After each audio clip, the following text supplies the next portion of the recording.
చరిత్రలో భాగం వచ్చి భారతదేశంలో స్వాతంత్రం ఉద్యమం యొక్క ముఖ్యమైన సంఘటనలు గురించి నేను అన్ని కాంపిటేటివ్ ఎగ్జామ్ దృష్టిలో పెట్టుకొని ఏదైతే మోస్ట్ ఇంపార్టెంట్ పాయింట్స్ ఉంటే అవి మాత్రం నేను ప్రిపేర్ చేయడం జరిగింది. మీరు ఈ వీడియోని ఫస్ట్ నుండి లాస్ట్ వరకు చూస్తేనే మీకు క్లియర్గా అర్థం అవుతుంది. దయచేసి మీరు స్కిప్ చేయకుండా చూడండి. Important events of freedom movements in India. భారత జాతీయ కాంగ్రెస్. రిటైర్డ్ ఇంగ్లీష్ ఐపీఎస్ అధికారి ఆలెన్ యాక్టివివియన్ హూమ్ సలహా మేరకు 1885లో భారత జాతీయ కాంగ్రెస్ స్థాపించబడింది. రిటైర్డ్ ఇంగ్లీష్ ఐపీఎస్ అధికారి ఆలెన్ యాక్టివివియన్ హ్యూమ్ సలహా మేరకు 1885లో భారత జాతీయ కాంగ్రెస్ ఏర్పడింది. కాంగ్రెస్ యొక్క మొదటి నేషన్ బాంబేలో జరిగింది. డబ్ల్యూసి బెనర్జీ అధ్యక్షత వహించారు. వారి అధ్యక్షులతో భారత జాతీయ కాంగ్రెస్ సమావేశాల జాబితా. సంవత్సరం, ప్లేస్, ప్రెసిడెంట్ యొక్క ప్రాముఖ్యత. Year, place, president, importance. 1. 1885 Bombay. C Banerjee మొదటి నేషనల్ హాజరయ్యారు 72 మంది ప్రతినిధులతో. 2. 1886 కలకత్తా. దాదాబాయి నౌరోజీ. 3. 1887 మద్రాస్.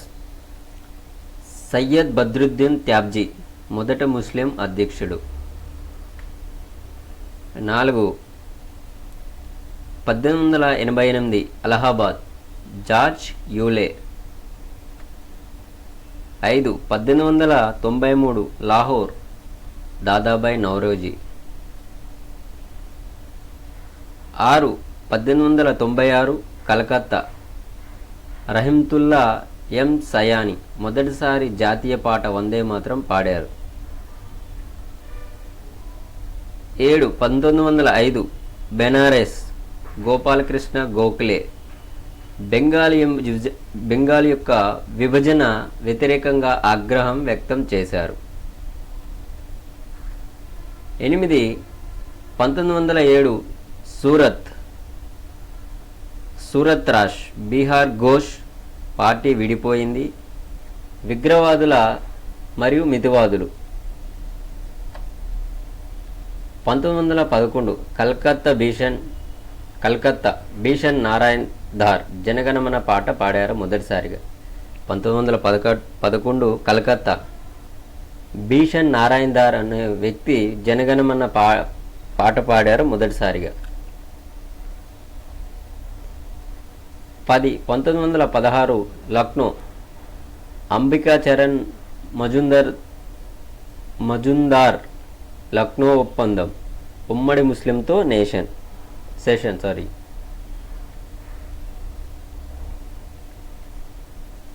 కంటిన్యూషన్. అది సంవత్సరం, ప్లేస్మెంటు, ప్రెసిడెంటు ప్రాముఖ్యతలు వచ్చి. 11. 1917 కలకత్తా. అనిబెసెంట్ మొదటి మహిళా అధ్యక్షురాలు. 12. 1924 బెల్గాం. ఎంకే గాంధీ. 1925 కాన్పూర్. సరోజినీ నాయుడు మొదటి భారత మహిళా అధ్యక్షురాలు. 1928 Calcutta. Motilal Nehru all India youth Congress ఏర్పడింది. 1929 లాహోర్. జవహర్లాల్ నెహ్రూ తీర్మానం. పూర్వ స్వరాజ్ పూర్తి స్వాతంత్ర్యం కోసం శాసనోల్లంఘన ఉద్యమం ప్రారంభించబడింది. జనవరి 26న పూర్ణ స్వరాజ్ దినోత్సవంగా పాటించారు.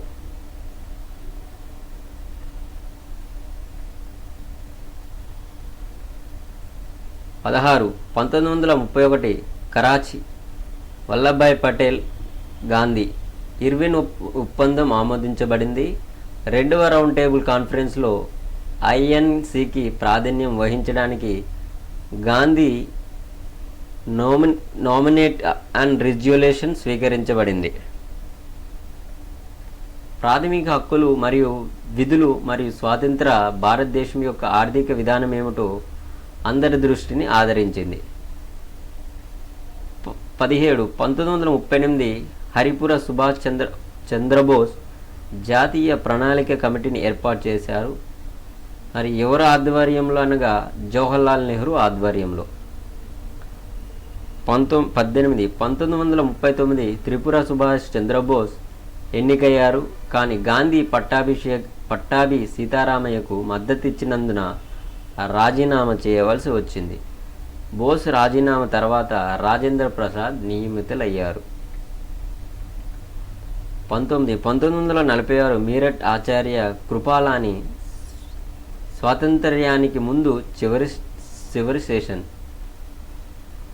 1948 జైపూర్ పట్టాభి సీతారామయ్య స్వాతంత్ర్యం తర్వాత మొదటి సెషన్.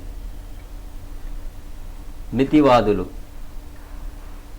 ఫిర్యాదులను పరిష్కరించడానికి మరియు పెద్ద సంస్కరణలను కోరడానికి ప్రభుత్వానికి శాంతియుత విధానాన్ని వారు విశ్వసించారు.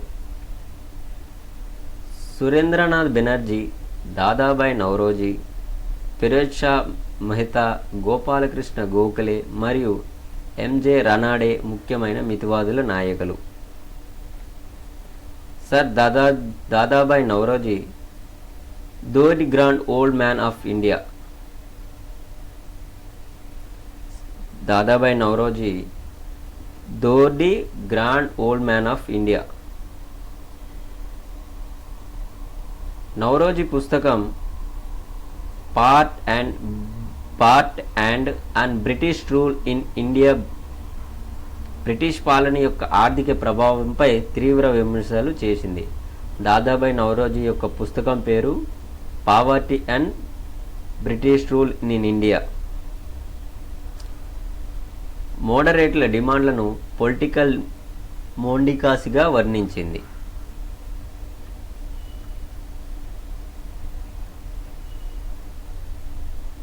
ఎక్స్ట్రీమిస్ట్స్ ఉగ్రవాదులు లోకమాన్య బాలగంగాధర్ తిలక్, బిపిన్ చంద్రపాల్, లాలా లజపతి రాయ్ మరియు అరవింద్ ఘోష్వారే ముఖ్యమైన ఉగ్రవాద నాయకులు.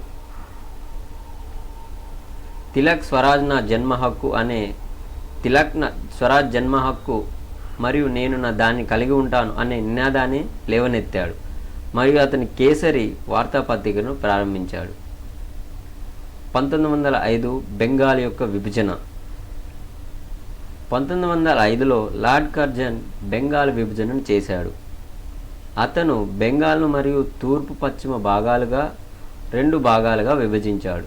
హింసాత్మక విమర్శలు మరియు ఆందోళన కారణంగా విభజన 1911లో రద్దు చేయబడింది. బెంగాల్లో బ్రిటిష్ పాలనకు వ్యతిరేకంగా రాజకీయ కార్యకలాపాలను అణిచివేయడం మరియు హిందూ ముస్లింల విభజనకు సృష్టించడం కర్జన్ ఉద్దేశం.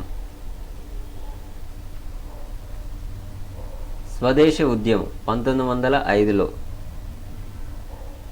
స్వదేశ ఉద్యమం బ్రిటిష్ పాలనను వ్యతిరేకించడానికి మరియు స్వయం సహాయక స్వదేశీయ సంస్థ, జాతీయ విద్య మరియు భారతీయ భాషల వాడకానికి ప్రోత్సహించడానికి ప్రయత్నించింది.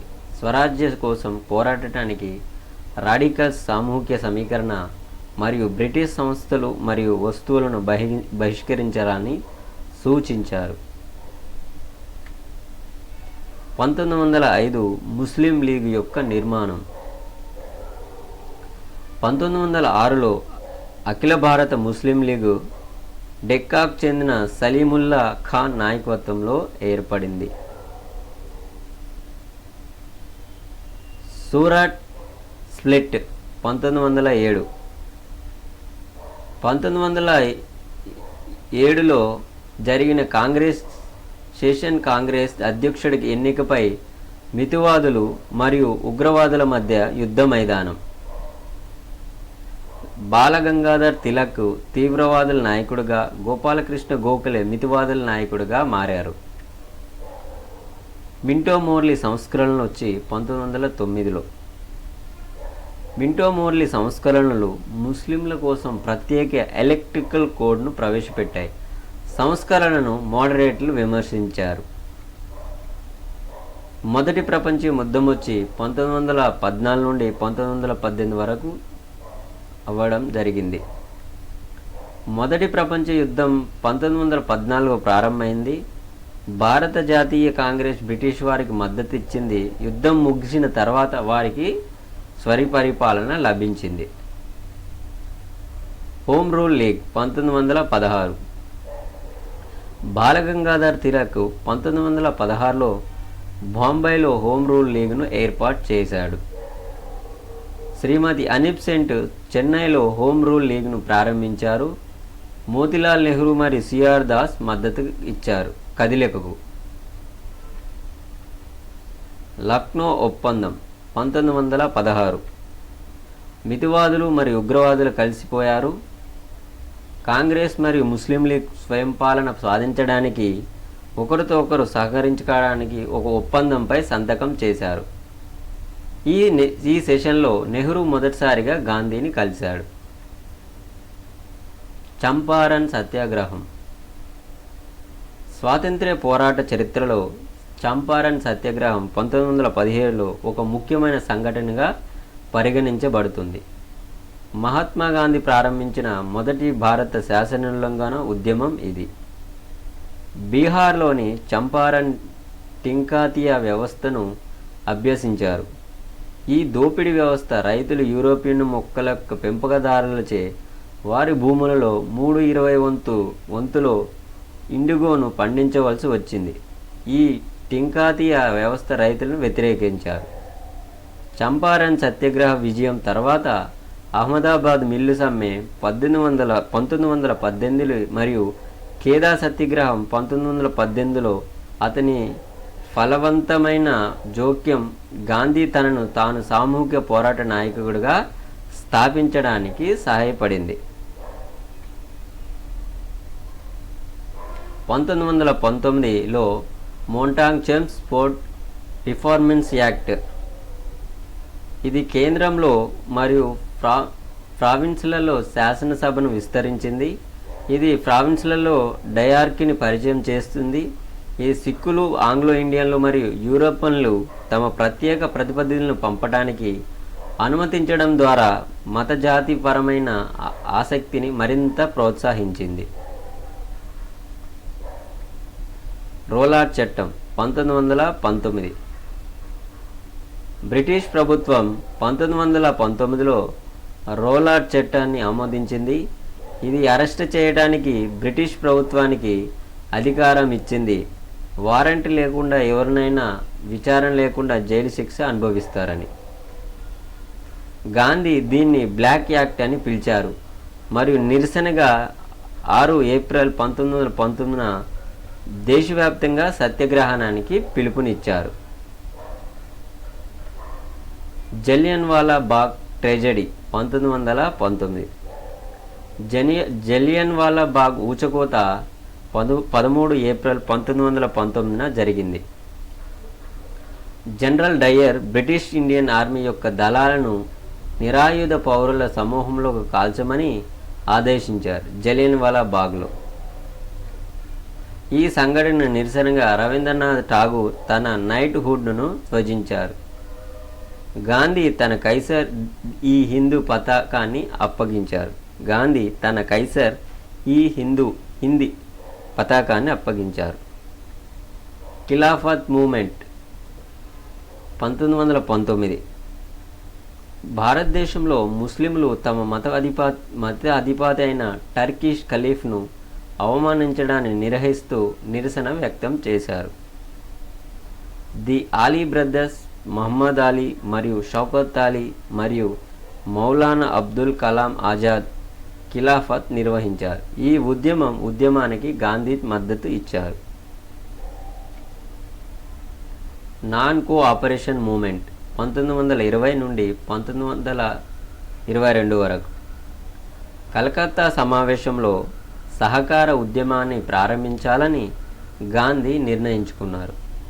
1920లో ఈ ఉద్యమం ప్రారంభించబడింది. 1921లో అహ్మదాబాదులో జరిగిన కాంగ్రెస్ సమావేశంలో ప్రజలు ప్రభుత్వానికి పళ్ళు చిన్లించవద్దని పిలుపునిచ్చారు. నాన్ కోఆపరేషన్ ఉద్యమం 1921 నుండి 22 వరకు ఊపందుకుంది. ప్రభుత్వ నియంత్రణలో ఉన్న పాఠశాలలు మరియు కళాశాలను వేలాది మంది విద్యార్థులు విడిచిపెట్టారు. మోతిలాల్ నెహ్రూ, సిఆర్ దాస్, సిఆర్ రాజగోపాలాచారి, ఆసిఫ్ అలీ వంటి చాలామంది న్యాయవాదులు తమ పద్ధతులను వదులుకున్నారు. చౌరా చౌరీ ఇన్సిడెంట్ 1922 ఫిబ్రవరి 5, 1922న బ్రిటిష్ ఇండియాలోని ఉత్తరప్రదేశ్లోని గోరఖ్పూర్ జిల్లాలో చౌరా చౌరీ వద్ద సంఘటన జరిగింది. ఆ రోజు 22 పోలీసులు చంపబడ్డారు. ఫిబ్రవరి 1922లో చౌరా చౌరీలో ఒక పోలీస్ స్టేషన్కు రైతులు గుంపు నిప్పెంటించినప్పుడు మహాత్మా గాంధీ నాన్ కోఆపరేషన్ ఉద్యమాన్ని విరమించుకున్నారు. స్వరాజ్ పార్టీ 1923 సిఆర్ దాస్ మరియు మోతిలాల్ నెహ్రూ 1923లో స్వరాజ్ పార్టీని స్థాపించారు. ఈ నాయకులు బ్రిటిష్ ప్రభుత్వాన్ని శాసనసభ నుండే వ్యతిరేకించాలనుకున్నారు. సీమాన్ కమిషన్ 1927 నుండి 28 వరకు 1919 యొక్క మాంటేగ్ చెల్మోడ్ సంస్కరణ చట్టం యొక్క పనిని విచారించడానికి బ్రిటిష్ ప్రభుత్వం 1927లో సర్ జాన్ సైమన్ నాయకత్వంలో 7 సభ్యుల కమిషన్ను నియమించింది. ఈ కమిషన్ సభ్యులందరూ ఆంగ్లేయులు కాబట్టి సైమన్ కమిషన్కు వ్యతిరేకంగా దేశవ్యాప్తంగా నిరసనలు వ్యాపించాయి. దీనికి భారతీయ సభ్యుడు ఎవ్వరూ లేరు. 1927లో మద్రాసులో జరిగిన వార్షిక సమావేశంలో కాంగ్రెస్ సైమన్ కమిషన్ను బహిష్కరించాలని నిర్ణయించింది. ముస్లిం లీగ్ మరియు హిందూ మహాసభ కూడా ఈ నిర్ణయానికి మద్దతు ఇచ్చాయి. కమిషన్కు ఎక్కడికి వెళ్ళినా అక్కడ నిరసనలు జరిగాయి. గో బ్యాక్ సైమన్ నినాదంతో నల్ల జెండా కవాతు ఎగురవేశారు. బార్డోలి సత్యాగ్రహం 1928 ది బార్డోలి సత్యాగ్రహం 1928 సర్దార్ వల్లభాయ్ పటేల్ నేతృత్వంలోని అన్యాయమైన పన్నుల పెంపకు వ్యతిరేకంగా రైతుల కోసం బార్డోలి ఉద్యమం చేయడం జరిగింది. 1928లో బార్డోలి సత్యాగ్రహాన్ని నిర్వహించడంలో సంస్థాగత నైపుణ్యాల కోసం మహాత్మా గాంధీ వల్లభాయ్ పటేల్కు సర్దార్ అనే బిరుదు ఇచ్చారు.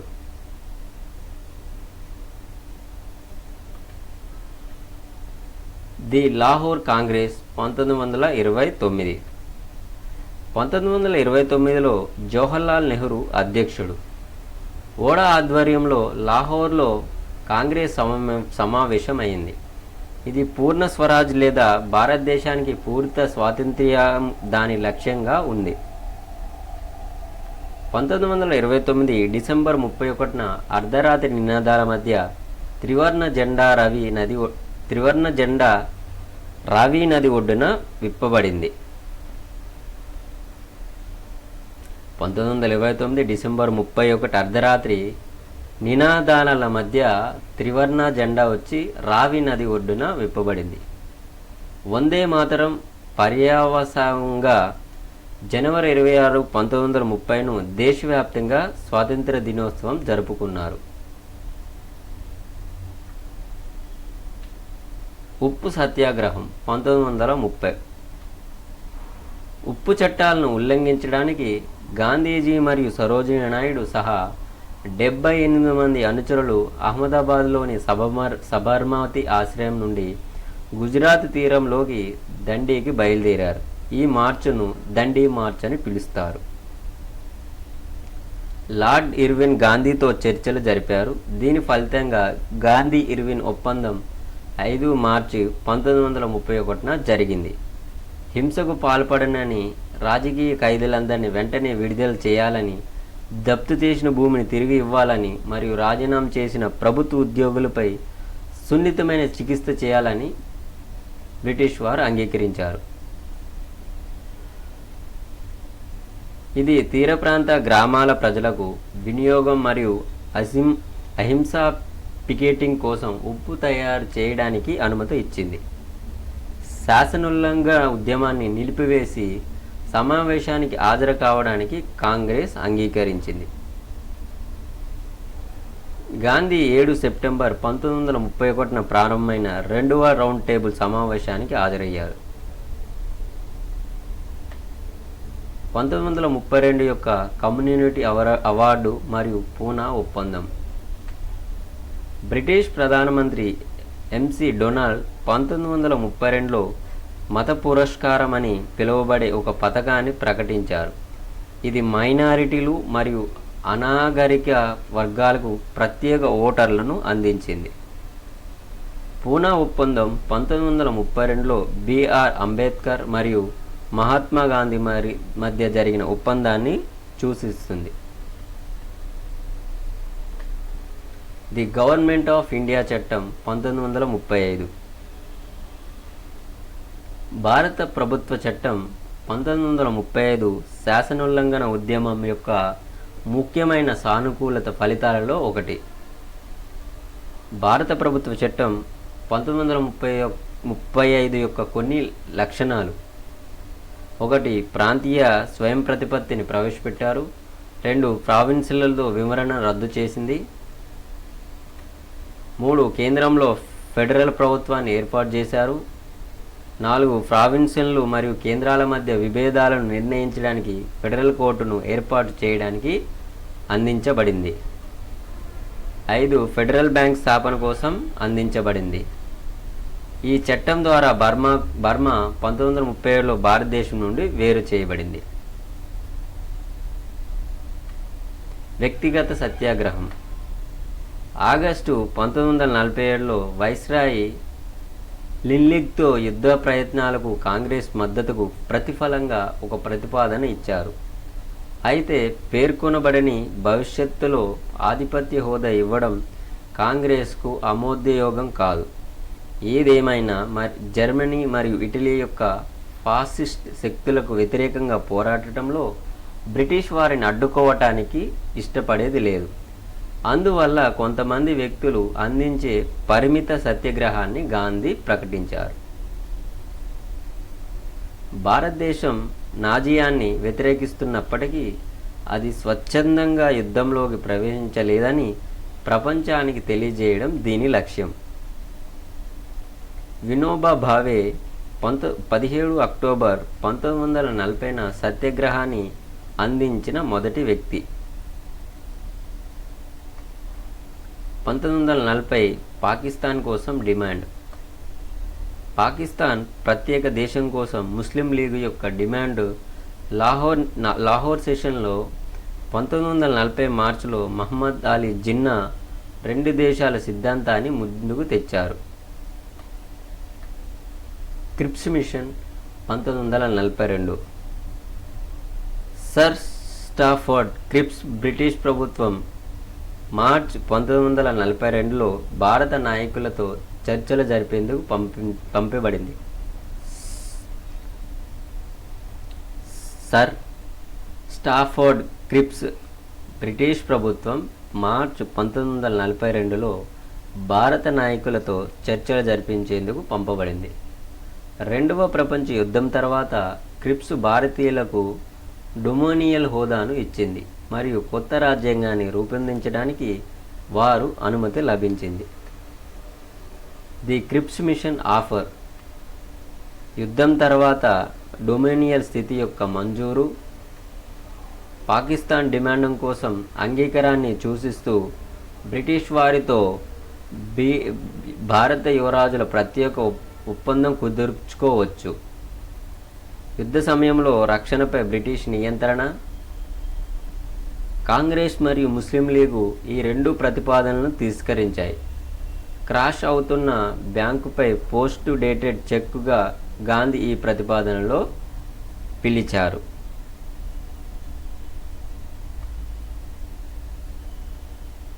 క్విట్ ఇండియా తీర్మానం 1942. క్విట్ ఇండియా తీర్మానాన్ని కాంగ్రెస్ వర్కింగ్ కమిటీ 8 ఆగస్టు 1942న బాంబేలో ఆమోదించింది. బ్రిటిష్ వారిని భారతదేశం నుండి వెంటనే ఉపసంహరించుకోవాలని డిమాండ్ చేసింది. చారిత్రాత్మక క్విట్ ఇండియా తీర్మానం బాంబే గాంధీజీ యొక్క చిరస్మరణీయ ప్రసంగంలో ఆమోదించబడింది. నేను పూర్తి స్వేచ్ఛతో దేనితోనైనా సంతృప్తి చెందను. మేము చేస్తాము లేదా చనిపోతాం. మేము భారతదేశాన్ని విడిపించుకుంటాము లేదా ప్రయత్నంలో చనిపోతాము. సుభాష్ చంద్రబోస్ మరియు Indian national army. Netaji Subhash Chandrabose ఒక రాడికల్ జాతీయవాది. సోషలిస్ట్ మెగ్గుతో బోస్ గాంధీ యొక్క అహింస యొక్క ఆదర్శాన్ని పంచుకోలేదు. అయినప్పటికీ అతన్ని దేశ పితామహుడిగా గౌరవించారు. 1938లో అతను ఇండియన్ నేషనల్ కాంగ్రెస్ అధ్యక్షుడిగా ఎన్నికయ్యారు. 1939లో సుభాష్ చంద్రబోస్ పట్టాభి సీతారామయ్యను ఓడించి కాంగ్రెస్ అధ్యక్షుడయ్యాడు. గాంధీ సహకరించడానికి నిరాకరించినప్పుడు సుభాష్ చంద్రబోస్ తన పదవికి రాజీనామా చేశారు మరియు కలకత్తాలో జరిగిన ఏఐసిసి సెషన్ రాజేంద్ర ప్రసాద్ను అధ్యక్షుడిగా ఎన్నుకుంది. బోస్ ఫార్వర్డ్ బ్లాక్ స్థాపించాడు. బ్రిటిష్ వారి శత్రువులతో చేరడం ద్వారా తీవ్రంగా కొట్టాలని అతను అనుకున్నాడు. మార్చి 1941లో అతను మారువేషంలో తన ఇంటి నుండి నాటకీయంగా తప్పించుకొని ఆఫ్ఘనిస్తాన్ చేరుకున్నాడు. ప్రారంభంలో అతను సోవియట్ యూనియన్ మద్దతు పొందాలనుకున్నాడు. సోవియట్ యూనియన్ గ్రేట్ బ్రిటన్తో సహా మిత్ర రాజ్యాల అధికారాలతో చేరిన తర్వాత అతను జర్మనీకి వెళ్ళాడు. 1943లో అతను సింగపూర్కు వచ్చాడు. ఇండియన్ నేషనల్ ఆర్మీ లేదా ఆజాద్ హిందీ ఫౌజ్ నియంత్రణలోకి వచ్చాడు. భారతీయ ఆర్మీ కెప్టెన్ లక్ష్మీ సహగల్ దీనికి నాయకత్వం వహించారు. ఆజాద్ హిందీ ఫౌజ్ ఇంతకుముందు జనరల్ మోహన్ సింగ్ భారత యుద్ధ ఖైదీలతో 1943లో అతను సింగపూర్కు వచ్చాడు. ఇండియన్ నేషనల్ ఆర్మీ లేదా ఆజాద్ హింద్ ఫౌజ్ నియంత్రణలోకి వచ్చాడు. భారత జాతీయ ఆర్మీ కెప్టెన్ లక్ష్మీ సహగల్ దీనికి నాయకత్వం వహించారు. ఇంతకుముందు జనరల్ మోహన్ సింగ్ భారత యుద్ధ ఖైదీలతో కలిసి మాలియా మరియు బర్మాలో జపానీస్ సహకారంతో నిర్వహించారు. బోస్ దీన్ని 3 బి గ్రేడ్లుగా పునర్వ్యవస్థీకరించారు. Gandhi brigade, Nehru brigade మరియు ఝాన్సీ రాణి పేరు మీద ఉన్న మహిళల బి గ్రేడ్. సుభాష్ చంద్రబోస్ ఢిల్లీ చలో నినాదాన్ని ఇచ్చి భారతదేశాన్ని విడిపించేందుకు ఐఎన్ఏతో కవాతు చేశాడు. సుభాష్ చంద్రబోస్ అక్టోబర్ 21, 1943న సింగపూర్లో ఫ్రీ ఇండియా అంటే తాత్కాలిక ప్రభుత్వాన్ని ఏర్పాటు చేశారు. యాక్సిస్ శక్తులు జర్మనీ, జపాన్ మరియు ఇటలీ బోస్ యొక్క తాత్కాలిక ప్రభుత్వాన్ని దాని మిత్రదేశంగా గుర్తించాయి. రాజాజీ ఫార్ములా. ఏప్రిల్ 1944లో కాంగ్రెస్ నాయకులు జైల్లో ఉన్నప్పుడు సి రాజగోపాలాచారి సమస్యలను పరిష్కరించడానికి ఒక ప్రతిపాదనను పెట్టారు. ఇందులో ఈ క్రింది ఉన్నాయి. 1. ముస్లింలు సంపూర్ణ మెజారిటీలో ఉన్న జిల్లాలను గుర్తించడానికి మరియు అక్కడ పాకిస్తాన్ను ఇష్టపడతారో లేదో తెలుసుకోవడానికి అక్కడ వయోజన జనాభా యొక్క ప్రజాభిప్రాయ సేకరణ కోసం కమిషన్ ఏర్పాటు చేశారు. 2 విభజన విషయంలో రక్షణ లేదా కమ్యూనికేషన్ వంటి ముఖ్యమైన సేవలను అమలు చేయడానికి పరస్పర ఒప్పందం ఉంటుంది. 3 సరిహద్దు జిల్లాలు 2 సార్వభౌమ రాష్ట్రాలతో చేరటానికి ఎంచుకోవచ్చు. Wavell plan.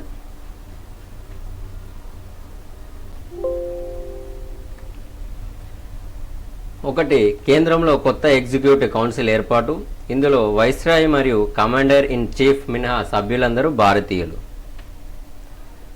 2 రక్షణ మినహా అన్ని దస్త్రాలు భారత సభ్యుల నియంత్రణలో ఉండాలి.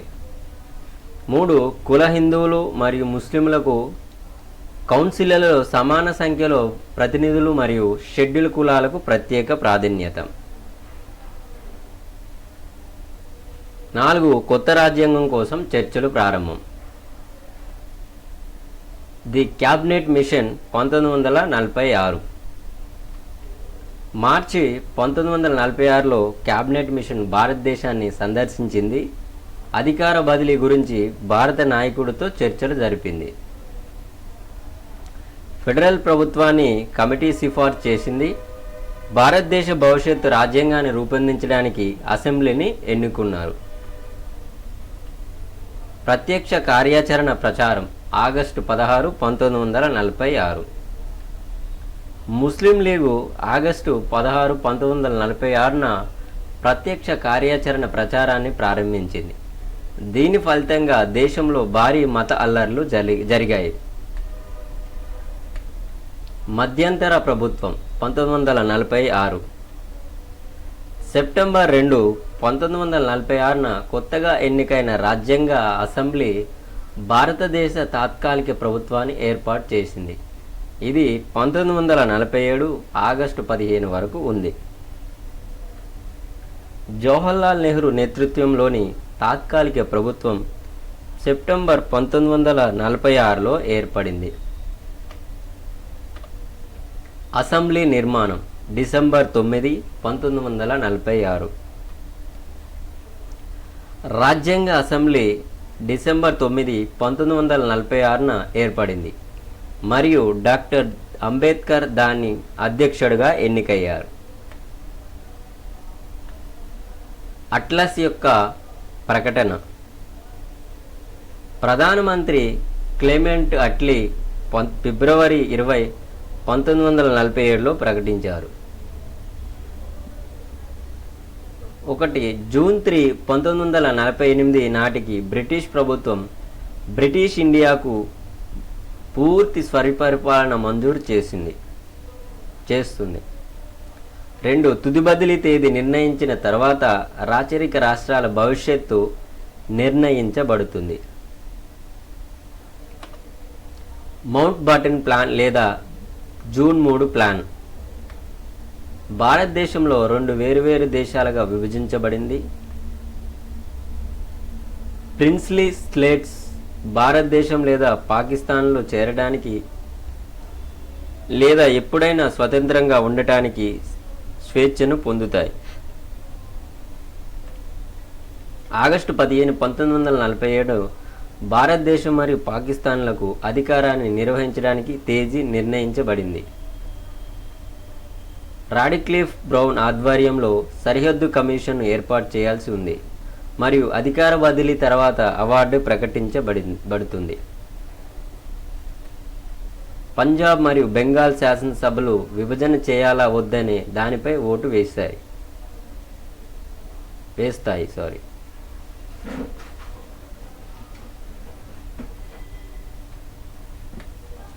భారత స్వాతంత్ర్య చట్టం 1974. ఇండియన్ ఇండిపెండెన్స్ యాక్ట్ జూన్ 3 యొక్క మౌంట్ బాటన్ ప్రణాళికపై ఆధారపడింది. బ్రిటిష్ పార్లమెంటు జూలై 5, 1947న ఆమోదించింది మరియు జూలై 18, 1994న రాజా అనుమతి పొందింది.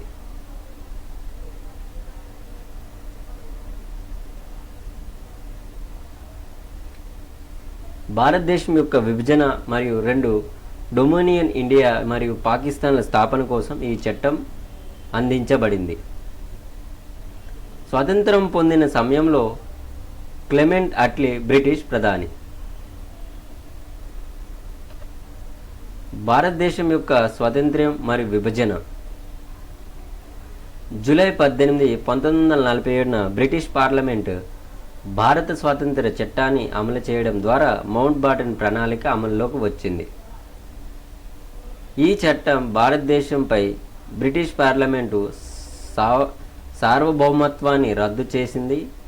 భారతదేశం మరియు పాకిస్తాన్ అనే 2 రాజ్యాలుగా భారతదేశం విభజించబడింది.